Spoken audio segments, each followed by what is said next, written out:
Mixture, either homogeneous or heterogeneous, can be divided into its constituent elements in 8 different ways. ఆ 8 different ways ఏంటనేది ఒక్కోటి చూద్దాం. But before that first మనకు తెలిసిన దాంతో స్టార్ట్ చేద్దాం. ఎవాపరేషన్ అంటే ఏం లేదండి. ఒక లిక్విడ్ కాస్త దాన్ని వేపర్ ఫామ్‌లో కన్వర్ట్ అయితే అట్ రూమ్ టెంపరేచర్ దాన్ని ఎవాపరేషన్ అంటాం. నీళ్లు గాలిలాగా తయారైతే దాన్ని ఎవాపరేషన్ అంటాం. కానీ ఈ ఎవాపరేషన్‌లో గుర్తుపెట్టుకోవాల్సింది it causes cooling. Simple. Evaporation అంటే ఒక టబ్ వాటర్ పైన ఉంటుంది కదా, అది సర్ఫేస్ ఆఫ్ వాటర్. ఆ సర్ఫేస్ ఆఫ్ వాటర్ హీట్ని తీసుకొని రైట్ హీట్ ఎనర్జీ తీసుకుంటే ఆ water molecules get some kinetic energy. Okay. కానీ అది సరిపోదనమాట లిక్విడ్ టు గ్యాస్ అయ్యేకి. అప్పుడు ఏం చేస్తుంది, సరౌండింగ్స్లో ఉండే ఎనర్జీని తీసేసుకుంటుంది. సపోజ్ సరౌండింగ్స్లో 100 ఉందనుకుందాం ఎనర్జీ ఫర్ ఎగ్జాంపుల్గా. దాంట్లో నుంచి కొద్దిగా తీసేసుకొని అప్పుడు అది సఫిషియంట్ కైనెటిక్ ఎనర్జీ గెయిన్ చేసుకుంటుంది to get out of the liquid. అంటే ఆ లిక్విడ్ ఫామ్‌లోంచి బయటికెళ్ళిపోయేకి ఆ సఫిషియంట్ ఎనర్జీ తీసుకుంటుంది. బయట నుంచి తీసుకుంటే ఉన్నది తగ్గుతుంది కాబట్టి, తగ్గినప్పుడు అక్కడ కూలింగ్ అనేది జరుగుతుంది. కూలింగ్ ఉన్నట్టు అనిపిస్తుంది. That is evaporation causes cooling. Sweat, మన స్వెట్ కూడా ఫ్యాన్ గాలేస్తే ఆరిపోతుంది కాబట్టి మనకు చల్లగా అనిపిస్తుంది. నాట్ బికాస్ ఆఫ్ గాలి. ఓకే. అండ్ ఇంకోటి కుండలో కూడా నీళ్లు పెడతాం కదా, ఆ నీళ్లు పైన ఎవాపరేట్ అవుతూ ఉంటాయి. బయట నుంచి సరౌండింగ్స్ నుంచి ఎనర్జీ తీసుకుంటూ ఉంటుంది. అందుకిది ఎవాపరేషన్ జరుగుతుంది. ఎవాపరేషన్ వల్ల కూలింగ్ జరుగుతుంది. అందుకు నీళ్ళు చల్లబడతాయి. Right. This is evaporation. Evaporation examples important. Next sublimation. Liquid వేపర్‌గా కన్వర్ట్ అయితే ఎవాపరేషన్. సాలిడ్ ఎయిర్‌గా కన్వర్ట్ అయితే సబ్లిమేషన్. సాలిడ్ వేపర్‌గా కన్వర్ట్ అయితే సబ్లిమేషన్. యాక్చువల్‌గా చెప్పాను, సాలిడ్ నుంచి లిక్విడ్ అవ్వాలి, లిక్విడ్ నుంచి గ్యాస్ అవ్వాలి. అలా కాకుండా డైరెక్ట్ సాలిడ్ నుంచి గ్యాస్, లిక్విడ్‌ని బైపాస్ చేసేస్తుందనమాట. సాలిడ్ నుంచి డైరెక్ట్ గ్యాస్ అయిపోయిందనుకోండి, అప్పుడు ఆ ప్రాసెస్‌ని సబ్లిమేషన్ అంటాం. రైట్. ఎగ్జాంపుల్ ఏంది అనంటే అయోడిన్, అమ్మోనియం క్లోరైడ్, క్యాంఫర్ ఇవన్నీ ఏమవుతాయి, క్యాంఫర్ మనకిదేమంటారు, పూజకేస్తాం కదా, అదేందది? ఏదో మొత్తానికైతే అంటిస్తాం కదా, అంటించిన వెంటనే అదేమవుతుంది, కర్పూరం. అంటించిన వెంటనే అది సాలిడ్ నుంచి గ్యాస్ అయిపోతుంది తప్ప మధ్యలో లిక్విడ్ స్టేట్‌కెళ్ళదు. That type of condensation is known as that type of mixture conversion is known as sublimation. Now ఇక్కడ ఏమైతుందంటే ఇది ఎందుకు యూజ్ చేస్తామంటే సబ్లైమ్ నుంచి నాన్ సబ్లైమ్ మెటీరియల్స్‌ని విడదీయడానికి. సపోజ్ సబ్లైమ్ అంటే ఏంటి, సాలిడ్ టు ఎయిర్ అయ్యేది. నాన్ సబ్లైమ్ అంటే ఏంటి, సాలిడ్ టు లిక్విడ్ అయ్యేటివి. ఈ 2 మెటీరియల్స్ ఒక దాంట్లో ఉన్నాయి మిక్స్చర్‌లో. నాకేం కావాలి, లిక్విడ్ అయ్యేటివి మాత్రమే కావాలి. అప్పుడు ఆ మిక్స్చర్‌ని అంటించాననుకోండి, ఏదైతే సాలిడ్ ఉంటుందో గ్యాస్ అయ్యేది, అది గ్యాస్ అయిపోతుంది. మిగిలిందే మనకు కావాల్సింది. అలాంటి ప్రాసెస్‌లో ఇది యూజ్ చేస్తాం. This is it. Solid to gas అయితే sublimation. Reverse, gas to solid అయిందనుకోండి, అప్పుడేమంటాం, హోర్ ఫ్రాస్ట్ అంటాం. Vapour to solid. ఓకే. దాన్ని హోర్ ఫ్రాస్ట్ అంటాం. రైట్. ఈ 2 అయిపోయినాయి. Next filtration. ఫిల్ట్రేషన్ అంటే ఏం లేదండి, removal of suspended solid particles from a liquid. ఒక సొల్యూషన్ ఉంది, అందులో రాళ్ళు వేశారు. రైట్. ఇప్పుడు ఆ సొల్యూషన్‌ని, రాళ్ళని వేరు చేయాలి అని అంటే అప్పుడు దాని ప్రాసెస్‌ని ఏమంటామంటే ఫిల్ట్రేషన్ అంటాం. Right. Filtration of tea from tea leaves అనేది ఒకటి జరుగుతుంది. అది ఫిల్ట్రేషనే. Solid particles from the oil or car ఇంజిన్‌లో ఆయిల్ ఉంటుంది కదా, దాంట్లోంచి సాలిడ్ పార్టికల్స్ ఉంటాయి. అవి రిమూవ్ చేయడానికి కూడా ఫిల్టర్ యూజ్ చేస్తాం. Simple filter. ఫిల్టర్ యూజ్ చేస్తే ఫిల్టరేషన్. ఫిల్టరేషన్ ఎందుకు యూజ్ చేస్తాం, లిక్విడ్‌లోంచి సాలిడ్ పార్టికల్స్ వేరు చేయడానికి అంతే. నెక్స్ట్ వేపర్ అయిపోయింది. క్రిస్టలైజేషన్ అంటే ఏంటంటే it is a separation and purification of solid substances. చూడండి ఇక్కడ, separation and purification of solid సబ్స్టెన్సెస్‌కి క్రిస్టలైజేషన్ అనేది యూజ్ చేస్తాం. And now what is this అంటే the impure solid or mixture. ఆ ఇంప్యూర్ సాలిడ్ ఆర్ సాలిడ్ ఏదైతే ఉంటుందో ఆ సాలిడ్ ఆర్ మిక్చర్ అనేది ఒక సాల్వెంట్ తీసుకొని అందులో హీట్ చేస్తారనమాట. ఆ సాల్వెంట్ ఏదవుతుంది, ఆల్కహాలో, వాటరో ఏదో ఒక దాంట్లో పెట్టి ఆ సాలిడ్‌ని హీట్ చేస్తారు. ఎంతవరకు, టు ఇట్స్ బాయిలింగ్ పాయింట్. ఆ తర్వాత ఆ హాట్ సొల్యూషన్‌ని ఫిల్టర్ చేస్తారు. That's it. సింపుల్. ఇక్కడేమవుతుంది అనంటే క్రిస్టలైజేషన్‌లో, రైట్. ఈ క్రిస్టలైజేషన్‌లో ఏమవుతుంది అనంటే ఇది గుర్తుపెట్టుకోండి, separation and purification of solid substances. First stage ఏంటి, సెపరేషన్. సెపరేషన్ ఎట్లా చేయాలంటే ఏదైతే సెపరేట్ చేయాలనుకుంటున్న సాలిడ్ లేదా మిక్స్చర్ ఉంటుందో దాన్ని ఒక సూటబుల్ సాల్వెంట్‌లోకి తీసుకొని బాయిలింగ్ పాయింట్ దగ్గర వరకు వెయిట్ చేస్తాం. రైట్. అప్పుడేమైపోతుంది, ఆ బాయిలింగ్ పాయింట్ దగ్గర ఫిల్టర్ అయిపోతాయి. ఐ మీన్ సెపరేట్ అయిపోతాయి. ఇదొకటి, అదొకటి. ఎందుకంటే ఒక్కొక్క దాని బాయిలింగ్ పాయింట్ ఒక్కొక్కలా ఉంటుంది. ఆ బాయిలింగ్ పాయింట్ రీచ్ అయ్యేసరికి అది కాస్త ఆ మిక్స్చర్‌లోంచి ఆ ఎలిమెంట్ పక్కకొచ్చేస్తుంది. అది సెపరేషన్. పక్కకొచ్చిన దాన్ని ఏం చేయాలి, ప్యూరిఫికేషన్ ఆర్ ఫిల్ట్రేషన్ చేయాలి. ఫిల్టరేషన్ చేస్తే ప్యూరిఫై అయిపోతుంది. The clear filtrate is cool down slowly to room temperature when pure solid crystallises out. And this is separated by filtration and dried. Simple. ఏదైతే మనకు solution వస్తుందో ఆ క్లియర్ ఫిల్టరేట్ అంటాం దాన్ని cool చేస్తారనమాట. స్లోగా రూమ్ టెంపరేచర్ వచ్చేంత వరకు కూల్ చేస్తారు. ఆ కూల్ చేసిన వెంటనే ఆ ప్యూర్ సాలిడ్ ఏదైతే క్రిస్టల్ అవుతుందో దాన్ని తీసుకొని ఏం కావాలంటే అది చేసేస్తారు. ఈ ప్యూర్ సాలిడ్ క్రిస్టలైజ్ అవుతుంది కదా! దాంట్లో చిన్న చిన్న కణాలు ఏమైనా ఉండిండొచ్చు వేరేటివేవి ఆ ఇంప్యూర్ సాలిడ్‌లో ఉండే కొన్ని ఉండొచ్చు. అంత క్రిస్టలైజ్ అయిపోయి ఉంటుంది కాబట్టి ఫిల్టరేషన్ ద్వారా డ్రై చేసేసి ఏదైతే మనకు కావాలో అది తీసేసుకోవచ్చు. క్రిస్టలైజేషన్ అంటే సెపరేషన్ అండ్ ప్యూరిఫికేషన్. సెపరేషన్ అనేది హీట్ చేసి with respect to solvent add చేసి సెపరేట్ చేసేది. తర్వాత ప్యూరిఫికేషన్ అంటే దాన్ని కూల్ చేసి గట్టిగా క్రిస్టలైన్ చేసేస్తే అప్పుడు దాంట్లో ఉండే ఏమన్నా చిన్నవి ఏమన్నా ఇన్ఫిల్ట్రేట్స్ ఉంటే ఇంప్యూరిటీస్ ఉంటే దాన్ని ఫిల్టర్ ద్వారా తీసేస్తుంది. This is crystallization. Now distillation. ఇది క్రిస్టలైజేషన్ పెద్ద ఇంపార్టెంట్ కాదు. Distillation and fractional distillation important. Distillation అంటే ఒక లిక్విడ్‌ని మనం వేపర్‌గా హీట్ చేసి రెండుంటాయి. డిస్టిలేషన్ అంటే చూడండి. Distillation is vaporization plus condensation. Distillation is equal to vaporization plus condensation. Vaporization అంటే లిక్విడ్ నుంచి గ్యాసెస్‌లో కన్వర్ట్ చేయడం. కండెన్సేషన్ అంటే గ్యాస్ నుంచి లిక్విడ్ కన్వర్ట్ చేయడం. First liquid to gas. మళ్ళీ ఇది ఉన్న gas to liquid convert. That's it. Vaporization, condensation. 2 కలిపితే distillation. Liquid into vapour by heating and then condensing the vapour again into the same liquid by cooling. 2 చేస్తే distillation.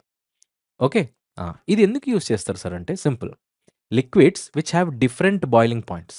Suppose vaporisation అంటే ఏంటి? Liquid. Suppose 2 లిక్విడ్లు కలిపి mix అయినాయి. Right? Petrol and diesel for example. పెట్రోల్‌కి ఒక boiling point ఉంటుంది. డీజిల్‌కి ఒక boiling point ఉంటుంది. సపోజ్ పెట్రోల్‌కి, డీజిల్‌కి or else x plus y 2 ఒక లిక్విడ్ ఉన్నాయి. ఎందుకు మళ్ళీ పెట్రోల్ కింద వస్తాయి. రైట్? ఎక్స్ అనే లిక్విడ్, వై అనే లిక్విడ్ కలిపి మిక్చర్‌లో అయినాయి. ఎక్స్ యొక్క బాయిలింగ్ పాయింట్ 100 డిగ్రీస్ అనుకుందాం.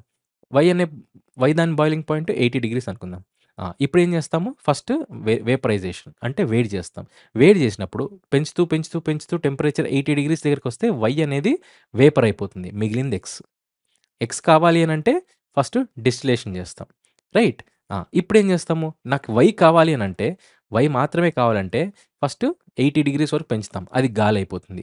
ఆ గాలిని మాత్రమే తీసుకొని దాన్ని మళ్ళీ కూల్ చేస్తాం. కూల్ చేస్తే ఏమొస్తుంది? ఈ గాలిలో ఏముంటుంది? వై మాత్రమే. కూల్ చేస్తే మళ్ళీ లిక్విడ్‌గా అయిపోతుంది. సో, ఒరిజినల్ స్టేట్‌కొచ్చేస్తుంది. అట్లా. Hence distillation is vaporisation and condensation. వేపర్‌లో గాలి ఏదైతే అవుతుందో దాన్ని తీసుకొని మళ్ళీ కూల్ చేస్తే అదే ఒరిజినల్ లిక్విడ్‌గా బయటకొస్తుంది.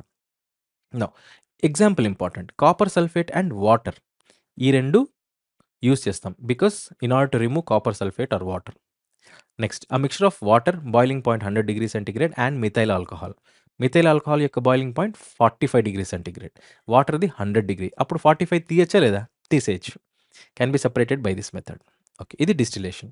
Fractional distillation. I think you can say this. Fractional distillation అంటే ఏంటి? సేమ్ ఇది కూడా డిస్టిలేషనే. కానీ ఒక చిన్న what is this add on జరుగుతుంది. అదేంటో చూడండి. Similar to that process of distillation except fractionating column is used to separate 2 or more volatile liquids. అక్కడ ఒక లిక్విడ్ మాత్రమే సెపరేట్ చేయొచ్చు. ఇక్కడ ఫ్రాక్షనల్ డిస్టిలేషన్. ఫ్రాక్షనల్ అంటే ఒక్కొక్క పార్ట్‌గా. ఇక్కడ ఏం చేస్తామంటే ఒక ఫ్రాక్షనేటింగ్ కాలమ్ అనేది యూజ్ చేస్తాం. అంటే ఇలా ఒకటి, ఇలా ఫ్రాక్షనేటింగ్ కాలమ్. ఇక్కడ ఒక ఫ్రాక్షనేటింగ్ కాలమ్. ఇక్కడ ఒక ఫ్రాక్షనేటింగ్ కాలమ్. ఇలా కాలమ్స్ వైస్ యాడ్ చేసుకుంటూ పోతాం. ఒక్కొక్క గ్యాస్ ఒక్కొక్క డిగ్రీ దగ్గర వేపర్ అయిపోతూ ఉంటుంది. రైట్? అలా ఒక్కసారిగా ఒకటి వేపర్ అవుతుంది. రెండోది ఇంకొకసారి వేపర్ అవుతుంది. ఇంకొక డిగ్రీ దగ్గర. అలా ఇట్ ఈస్ యూజ్డ్ ఒక మిక్స్చర్‌లో it is used to separate 2 or more volatile liquids. Volatile liquids అంటే పెట్రోల్ ఒక దగ్గర బాయిలింగ్ పాయింట్ వస్తుంది. డీజిల్ ఇంకో దగ్గర బాయిలింగ్ పాయింట్ వస్తుంది. రెండిటిని ఒకేసారి వేడి చేసేకి ఫ్రాక్షనల్ డిస్టిలేషన్ యూజ్ చేస్తాం. Right? Example methyl alcohol, acetone. ఈ మిథైల్ ఆల్కహాల్ ఏమో 338 కెల్విన్ దగ్గర బాయిలింగ్ పాయింట్ వస్తుంది. అసిటోన్ ఏమో 329. ఈ 2 దగ్గర ఉన్నాయి చూడండి. 2 దగ్గర ఉన్నాయి. ఎప్పుడైతే దగ్గర ఉన్నాయో కొద్ది టెంపరేచర్ డిఫరెన్స్‌కే అసిటోన్ నుంచి మిథైల్ ఆల్కహాల్ కూడా what is this? First acetone అయిపోతుంది వేపర్‌గా. నెక్స్ట్ మిథైల్ ఆల్కహాల్ వేపర్ అవుతుంది. ఈ రెండిటిని ఒకేసారి బయటికి తీసేదే fractional distillation by condensation. Second separation of petrol, diesel, kerosene, heavy oil from crude petroleum. Fractional distillation అనేది యూజ్ చేస్తాం పెట్రోలియం, డీజిల్ కన్వర్షన్ ఆర్ ఎక్స్ట్రాక్షన్‌లో. సెపరేషన్ ఆఫ్ లిక్విడ్ ఎయిర్ ఉంటుంది కదా! లిక్విడ్ ఎయిర్ తీసుకుంటాం. దాంట్లో నుంచి ఆక్సిజన్‌ని, నైట్రోజన్‌ని, ఇనర్ట్ గ్యాసెస్‌ని వేరు చేసే పద్ధతే fractional distillation. Very important thing. No. లా లా లా లా లా. ఇది important. Wait a minute. I am recording this right? Okay. Chromatography. Chromatography అనంటే ఏంటి? లాటిన్ వర్డ్ క్రోమా నుంచి డిరైవ్ అయింది. ఆ! ఇగో చూడండి. ఈ టెక్నిక్ ఆఫ్ క్రోమాటోగ్రఫీ అనేది it is based on the difference in the rates of which components of mixture are absorbed in a సా soluble absorbent. Suitable what is this? అబ్సార్బెంట్. Okay. నేను చెప్తా చూడండి. క్రోమాటోగ్రఫీ అనంటే క్రోమా గురించి. క్రోమా అనంటే లాటిన్‌లో colour గురించి. Right? ఇదేంటి అనంటే వాట్ ఇస్ దిస్? కలర్స్ ఉంటాయి. ఓకే. కలర్స్ ఉంటాయి. నెక్స్ట్ ఈ కలర్స్‌లోకి ఈ మిక్స్చర్ పంపిస్తాం. ఏదో ఒక మిక్స్చర్. మనం ఏదైతే మిక్స్చర్‌ని విడదీయాలనుకుంటున్నామో ఆ మిక్స్చర్‌ని పంపిస్తాం. రైట్? ఆ! అప్పుడేమైపోతుందంటే in the rates at which components of a mixture are absorbed. ఈ కలర్స్‌లో ఒకానొక కలర్ దగ్గర ఒక మిక్స్చర్‌లో ఎక్స్ ఉంది, వై ఉంది. ఎక్స్ అనేది ఇక్కడ అబ్సార్బ్ అయితే, వై అనేది ఈ పాయింట్‌లో అబ్సార్బ్ అవుతుంది.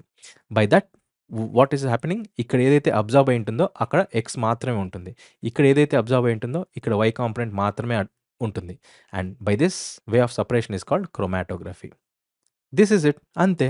కావాలంటే చూడండి based on the difference in rates at which components of a mixture are absorbed in the suitable absorbent. Suitable అబ్సార్బెంట్‌లో ఏమైపోతుంది అనంటే ఓకే. Difference in rates. ఒక్కొక్క మిక్స్చర్ ఒక్కొక్క దగ్గర అబ్సార్బ్ అయిపోతుంది. ఒక్కొక్క మిక్స్చర్ ఒక్కొక్క దగ్గర మిక్స్చర్‌లో ఉండే ఒక్కొక్క ఎలిమెంట్ ఒక్కొక్క రేట్ దగ్గర అబ్సార్బ్ అయిపోతుంది. అప్పుడేమైపోతుంది? ఆ రేట్ దగ్గరికి పోయి మనకిది కావాలి అంటే అది ఉంటుంది. అది తీసుకొని వచ్చేయడమే అంతే అన్నట్టుగా. ఓకే. క్రోమాటోగ్రఫీ అనేది. Very good.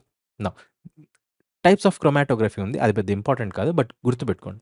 Column, thin layer, paper, high pressure liquid chromatography, ion exchange, gas chromatography. ఇవి అంత ఇంపార్టెంట్ కాదు. Right? Now sedimentation and decantation. ఇది ఎక్కడ యూజ్ చేస్తామంటే ఒక లిక్విడ్‌ని ఒక లిక్విడ్ సొల్యూషన్ ఉంటుంది. మిక్స్చర్ ఉంటుంది. అందులో చిన్న చిన్న సాలిడ్ పార్టికల్స్ ఉంటాయి. ఈ సాలిడ్‌ని, లిక్విడ్‌ని తీసే ప్రాసెస్‌నే సెడిమెంటేషన్ అండ్ డీకాంటేషన్ అంటాం. ఇందులో సెడిమెంటేషన్ ఏంటి? డీకాంటేషన్ అంటే మడ్ అండ్ వాటర్. మట్టి నీళ్లుంటాయి. మట్టి నీళ్ళని ఒక గ్లాస్‌లో పెట్టారనుకోండి, కొంతసేపటి తర్వాత నీళ్లు పైన మట్టి కిందకొచ్చేస్తుంది.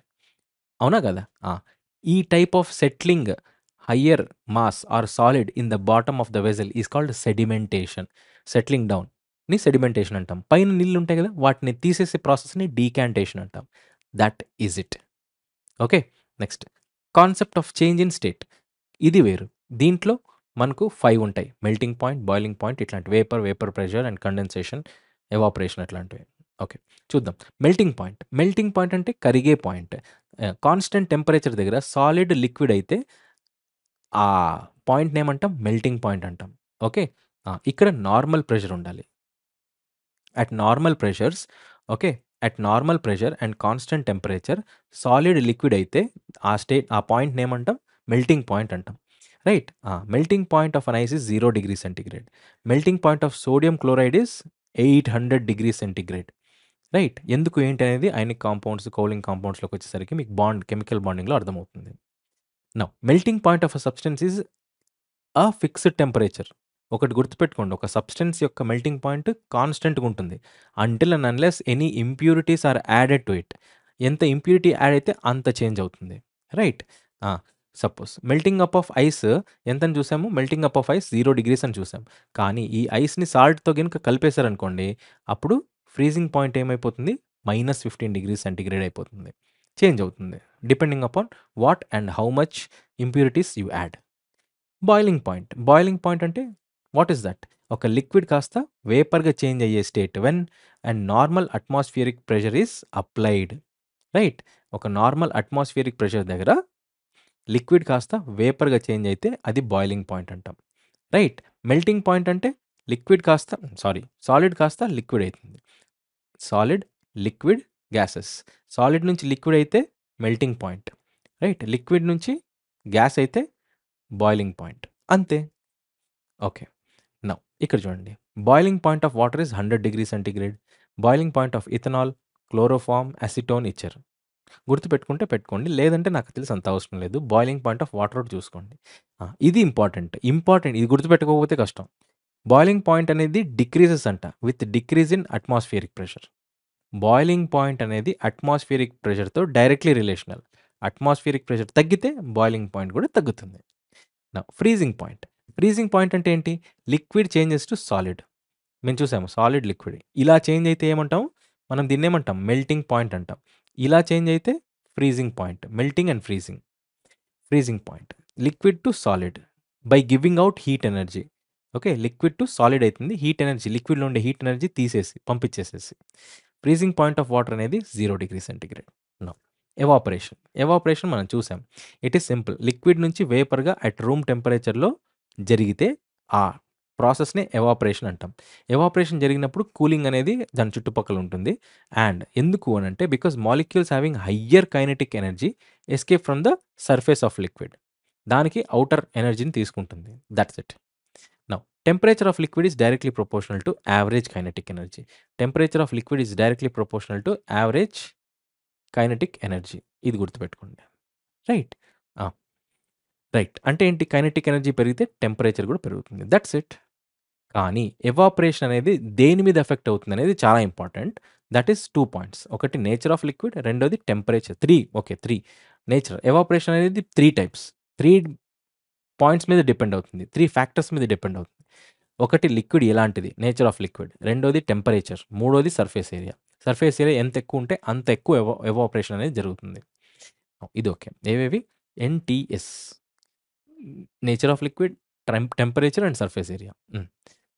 Vapour pressure. వేపర్ ప్రెషర్ అంటే ఏంటి? ఒక లిక్విడ్ ఉంటుంది. దాంట్లో వేపర్స్ ఉంటాయి గదా! లిక్విడ్ వేపర్స్ అవి ఆ లిక్విడ్ మీద ఎంత ప్రెషర్ అప్లై చేస్తున్నాయనేదే వేపర్ ప్రెషర్. That's it. ఒక లిక్విడ్ మిక్స్చర్ ఉంటుంది. దాంట్లో వేపర్ అనేది ప్రెషర్ ఎక్సర్ట్ చేస్తుంది లిక్విడ్ మీద. ఎంత ప్రెషర్ ఎక్సర్ట్ చేసిందనేది vapour pressure of that liquid. And it depends on nature and temperature. Vapour pressure depends on nature, temperature. Rhyming ఉన్నాయా లేదా? Nature, temperature. అలా ఆ 2 వేపర్ ప్రెషర్ డిపెండ్ చేస్తాయి. నౌ ల ల ల ల ల ఇది ఇంపార్టెంట్. ఇక్కడ ఇంపార్టెంట్. సీ వేపర్ ప్రెషర్ ఎక్కువైతే ఎంత ఎక్కువైతే అంత magnitude of inter molecular forces అనేది తక్కువవుతుంది. మళ్ళీ గుర్తుపెట్టుకోండి. వేపర్ ప్రెషర్ ఎంతైతే ఇంక్రీజ్ అవుతుందో అంత ఇంటర్ మాలిక్యులర్ ఫోర్సెస్ తగ్గుతుంది. ఎందుకు తగ్గుతుంది? సిప్ అగైన్ ఇంటర్ మాలిక్యులర్ అంటే again it will be coming in the next videos atomic structure అవన్నీ. బట్ యెస్ గుర్తుపెట్టుకోండి. వేపర్ ప్రెషర్ పెరిగితే అంతే ఇంటర్ మాలిక్యులర్ ఫోర్సెస్ తగ్గుతాయి. నెక్స్ట్ వేపర్ ప్రెషర్ అనేది ఇంక్రీజ్ అవుతుందంట. When there is an increase in temperature. Got it. Temperature increase అయితే vapour pressure కూడా increase అవుతుంది. కానీ వేపర్ ప్రెషర్ ఇంక్రీజ్ అయితే ఇంటర్ మాలిక్యులర్ ఫోర్సెస్ తగ్గుతాయి. కండెన్సేషన్. కండెన్సేషన్ అన్నా, లిక్విఫాక్షన్ అన్నా ఒకటే. కండెన్స్ అని అంటే ఏంటి? గ్యాస్ నుంచి లిక్విడ్ ఫార్మ్ అయ్యేది. రైట్. గ్యాస్ నుంచి లిక్విడ్ ఫార్మ్ అయ్యేది. గ్యాస్ నుంచి లిక్విడ్ ఫార్మ్ అయింది అని అంటే that type of change is called condensation అంటాం. అండ్ అది కూడా అట్ పర్టిక్యులర్ టెంపరేచర్‌లోనే జరగాలి. ఎప్పుడైతే ఒకటి గుర్తుపెట్టుకోండి, గ్యాస్ ఇలా వెళ్తూ ఉంటుంది క్లౌడ్స్ లాగా. అప్పుడేమవుతుంది? ఇది కాస్త దీనికి కాస్త కూల్ బ్రీజ్ జరిగిందనుకోండి ఆర్ కూల్ ఎయిర్ తగిలిందనుకోండి. ఈ కూల్ ఎయిర్ ఏం చేస్తుందంటే ఈ గాలి యొక్క మోషన్ స్పీడ్‌ని తగ్గిస్తుంది. ఎప్పుడైతే స్పీడ్ తగ్గుతుందో గాలిలో ఉండే ఎలిమెంట్స్ దగ్గరకొస్తాయి. దగ్గరకొస్తే హీట్ జనరేట్ అయ్యి ఏమైపోతుంది? దీని స్పీడ్ తగ్గి హీట్ జనరేట్ అవ్వడం వల్ల మనకేమైపోతుంది? ఎయిర్ కాస్త లిక్విడ్‌లో కన్వర్ట్ అయిపోయి రెయిన్ లాగా పడుతుంది. Got it? That's it. That is the process called condensation. Gas నుంచి లిక్విడ్ అయ్యే ప్రాసెస్‌ని కండెన్సేషన్ అంటాం. This is it and this is all. ఇంకా ఏమైనా ఉన్నాయంటే do comment in the chat box. But yes, your comments matter. And this is it. Thank you and next వీడియోలో కలుద్దాం. Bye.